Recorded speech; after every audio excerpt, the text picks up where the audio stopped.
Okay, so let's celebrate our girls. So today we want to highlight accomplishments, thank our seniors, celebrate very special awards, and just enjoy some time being together. Like every season, this season brought unique and special moments that will be fond memories for years to come. We definitely grew as a team, but I think most importantly this season, I watched young women willingly pursue pressure to refine themselves. This team is special.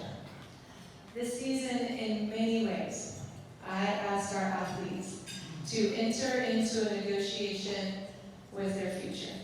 Not just to negotiate with the young woman who stood at the end of a race or the end of a runway, or maybe even 3 months down the road at the end of a season, but to lay the foundation of the version of themselves that might be 10 years into the future. And important to that negotiation was centering on the idea that we can never sacrifice what we want most for what we want now. And that ran through our season.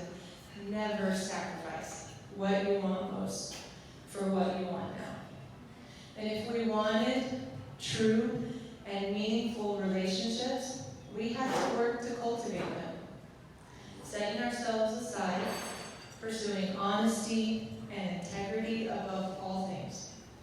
Sometimes in that we succeeded, and sometimes we fell short. If we wanted to earn medals, we had to log meaningful minutes in training, in preparing, in recovery. In this too, we had great workouts and not so great workouts. We learned we had to be patient and not to hurry. For some, that rhythm comes naturally, and for others, it doesn't. It was work. Never sacrificing what we want most for what we want now. Our girls accepted that challenge. Their decades-out negotiation began every day with tying their running shoes and walking out onto the track with a positive mindset and a willingness to face themselves and wrestle with the person they wanted to become. Not just the track athlete, but the women they wanted to become. How disciplined did she want to be? How honest, how strong, how loyal, how hardworking, how selfless. And we had to be disciplined. We had to be selfless. We had to check our egos, and that was a big task. If you've ever seen a sprinter ego on full display, you will understand. Week after week, athletes were reminded to shoulder the responsibility that comes with being on this team and to do what was necessary to pursue their potential.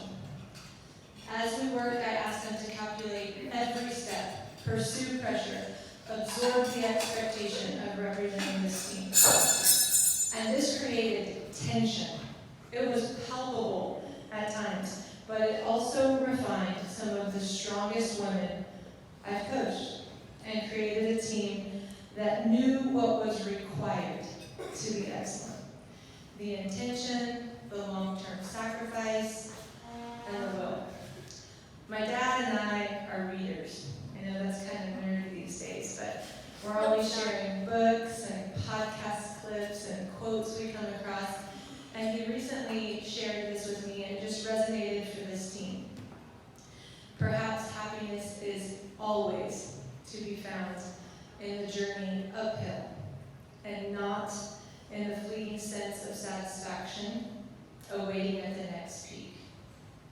Might true fulfillment actually be found in the will to put one foot in front of the other and keep pursuing being a little bit better every day.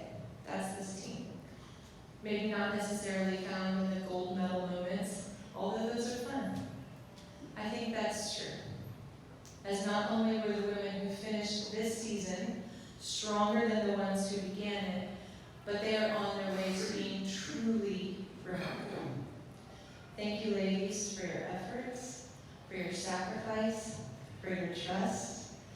And I would like to start presenting the first round of certificates. We'll let Coach Freeman come up and get settled.